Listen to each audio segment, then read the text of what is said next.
Ikot ka na Pastor Biako. Ang yagian ni Hope, wala atas kumingking. Nahurot yung kaptangan, namatay yung mga anak, ibiyan siya sa asawa, tanang hurot. Magkabalo mo sa last part of his life, kung sa isulti ni Hope, ingon siya, my life is fulfilled. Ang akong kinabuhi, dunay katagbawan. Makasulti ka siya, anak. Amen. Kung iyang gilantaw, ang iyang pagsulay. Amen. Ang iyang gilantaw, dili ang iyang pagsulay, kundi ang Dios nga iyang gialagaran, mawala, masukad, nagbiya niya, o dili magbiya nimo, dili magbiya nato, kay matinud-anon ng Dios, at pagpagpagan ng Dios. Amen. Niya gitagdaghang mga balatian, niya gitagdaghang mga pagsulay, niya gitagdaghang mga, unsa daw ang giyagian nato, bakit naa ka karon? Amen. Kung yung tapad, nganong naa ka karon? Nganong ka ha? Because God is faithful and always faithful and will always be faithful. Ang pagpapatan ng Diyos sa mga. Amen. Siya, for I know the plans. Sometimes, ginakot ni siya igsoon. Ginakot sa daghang kayo tao. Makutin ta, nindot yung plano ni Lord. Nindot kayo ang igsoon. Amen. But yet, when you look at the verses, tanaw ni muna, padayon sa sumpay na ay mga ipadayak si Lord igsoon. Nga kanang Jeremiah 29:11 is not for everyone. Amen. Arang atong masayran, it is not for everyone. Same as sa atong ginagamit kaganiha nga usa nga mislead na igsoon ug manang magnaulog ko sa Ginoo ba. Lord, sa Bible school Ginoo ang usa nga subject nato is hermeneutics, understanding the Bible, na mga rules. And sometimes akong ginagamit ang Luke 6:38. Isa gamit sa Luke 6:38. Ano dito basa ta diri para sa atong paghalad mga igsoon, give and you will be given. Di ba? Mga taksanan nga dinasok, tinantan, and we think of that as blessing. Naguna-huna tama para na sa kwarta, para na sa offering, para na sa tithes. Kayo igsoon. Amen? When you look at the verses before and the verses after, kaya when you understand the Bible, malay ko, Lord, sa ilong ako Ginoo, kung dili mo akong interpretation, nagtudlor ko ng hermeneutics, hindi mo ako.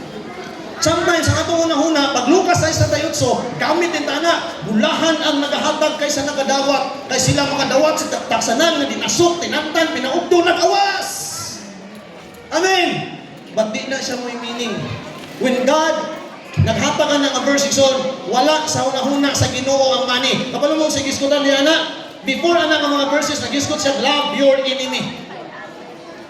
Amen. Nagiskot siya, ayaw paghukom sa uban, naroon di ka hukman. Sa di pa ka maghukom sa imong isig katawo, tanawa sa ang dakong truso nga nag-alis mong mata. Before siya nagiskot, nagiskot siya mga kinaiya.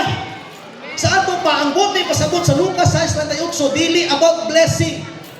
It is about giving yourself to God and to one another. Amen. Nindot kayo minsan yung Pastor Biako ganiya. Ang iyang ingon nga makita ang Dios sa imong kinabuhi. Mo na ibot pasabot ana. Give yourself. Ihatag inuang kunay mo laparo si mong wala, palaparo imong tuo. Amen. Sabot na magaduhol ng mga asawa ni. Ang si Pastor na laparoon, apel lang to.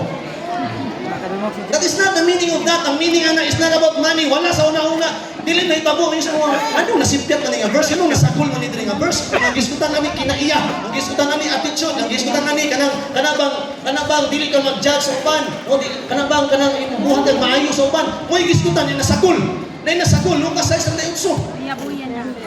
Tanawan ka ninyo yung Bible, basahan gani. Kana rin nasagol nga verse, may gusto man nasayot si Lord? No.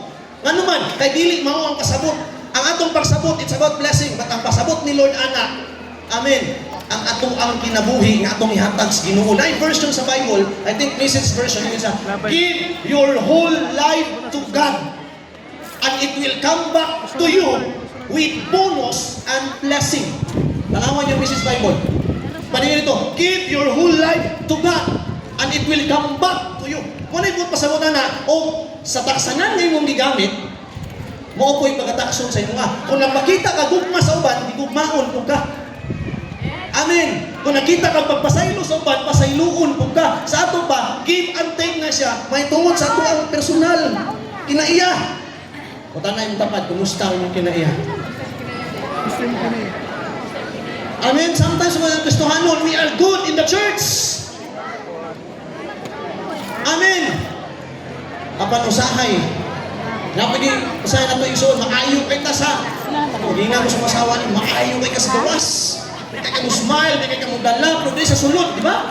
Usahay may kitas gawas, itong kinaiya sa sulod. Muna yung pulos Ginoo, dili ang magsulod. Ang makapahugaw sa tao, nga i-misinterpret tayo.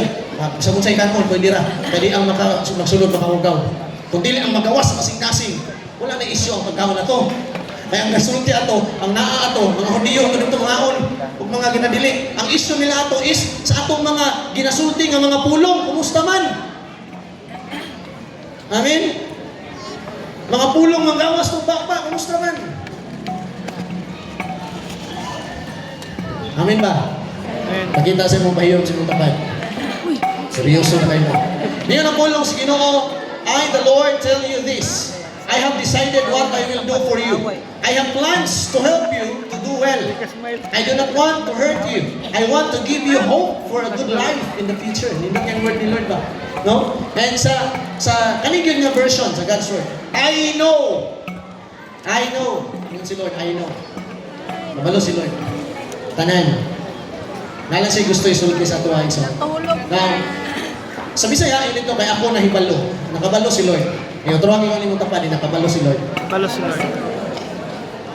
Una, dili accidentation, ngayon tanaw ng team. Redundant.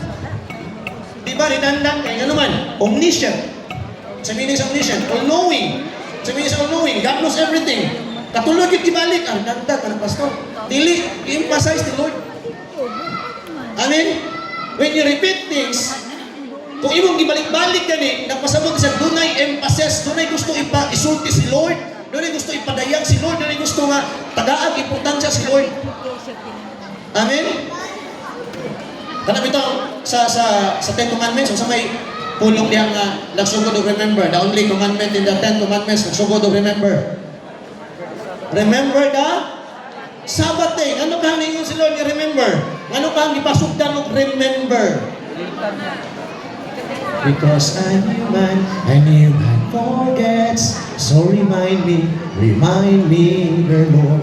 Kaya nga naman, kabalo si Lord, malimot kita. Tinuod gani, usahay, malimot ang Kristohanon ta. Sabi ako, no? Nag-aapon, di soon, drive mo sa kyanan.